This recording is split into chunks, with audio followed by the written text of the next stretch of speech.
Controversy has erupted in Karnataka over the wearing of hijab by Muslim students. It has now turned into a political slugfest, with one side accusing the other of stoking communal tensions.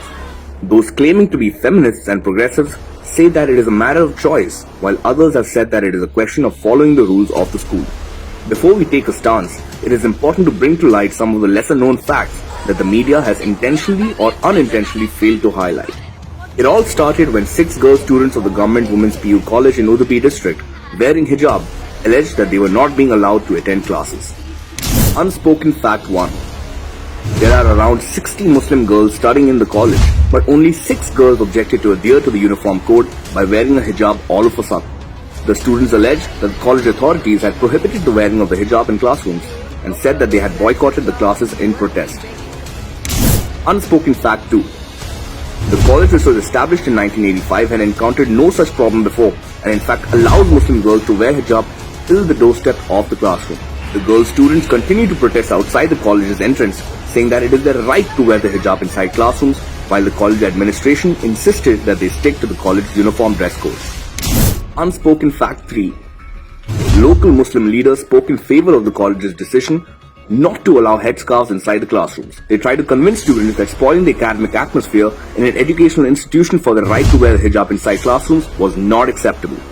However, the incident was amplified by a section of the media, giving a communal angle to it.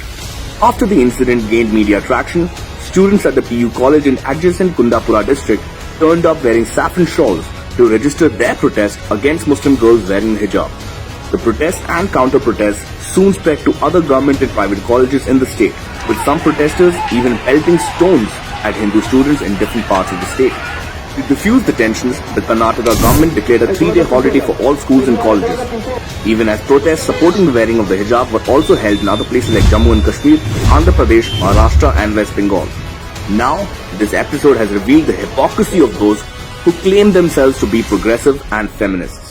Arfa Khanum Sherwani, Malala Yousafzai, Javed Akhtar, Swara Bhaskar, Rohini Singh and a bunch of others who had earlier tweeted against the hijab custom are supporting the same now. In fact, their position is no different than the position taken by Taliban, whose spokesperson had endorsed the wearing of hijab by Muslim girls living in secular countries. Before we deliberate the matter further, here's a guide to the different kinds of Islamic facial and head coverings.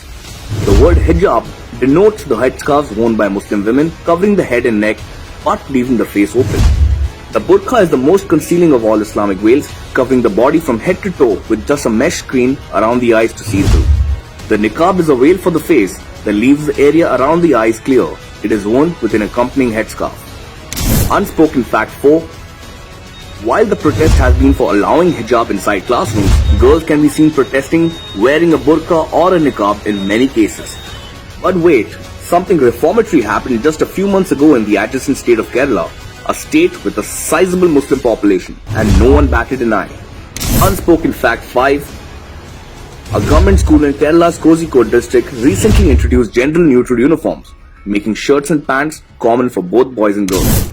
A few Muslim organizations protested, but the Kerala government welcomed the decision. In fact, Kerala's higher education minister, who inaugurated the uniform, said that it was a radical step forward, and there will always be people who oppose new changes. Unspoken fact 6. Kerala's Muslim Educational Society has banned niqab in 150 institutes that come under its control. Again, some Muslim outfits protested, but there was no outrage of the scale that we see now. So what explains the outrage that we are seeing today? Enter Campus Front of India, a neo-radical student outfit affiliated with the radical Islamist organization Popular Front of India. PFI itself is the resurrected form of the banned terrorist outfit SIMI, or the Students' Islamic Movement of India. Early in September 2021, the Campus Front of India started its membership drive in colleges including Udupi. The 6 students who suddenly started wearing hijabs had opened Twitter accounts thereafter and had run social media campaigns, all of them posting similar tweets. Some of the tweets even had genocidal undertones, derogating Hindus and asking them to go to Nepal. The online and offline sequence of events clearly shows that these girls were heavily radicalized by the CFI. It was on December 31st that the 6 girls having connections with the CFI started the hijab propaganda. The incident of them allegedly being denied entry to classrooms and the CFI jumping in to the rescue was first reported in leftist portals like The Wire. On January 2nd, these girls addressed a press conference along with CFI members to intensify their propaganda. And soon it became a talk all over the nation, with even the Taliban spokesperson extending support for their cause. The 6 students allege that by not allowing them to attend the college wearing the hijab, their fundamental rights are being violated and that the college authorities were denying them education. When in fact, the college authorities were not denying them anything, but just insisting they follow a uniform dress code inside the class.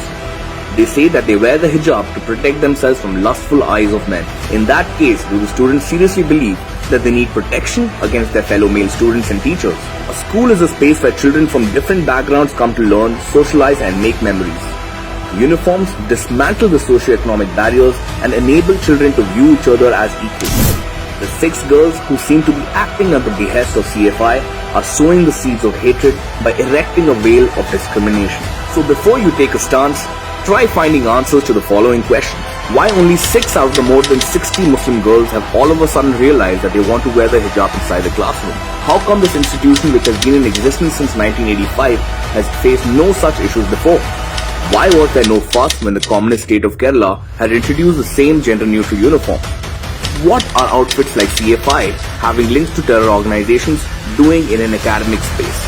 Think.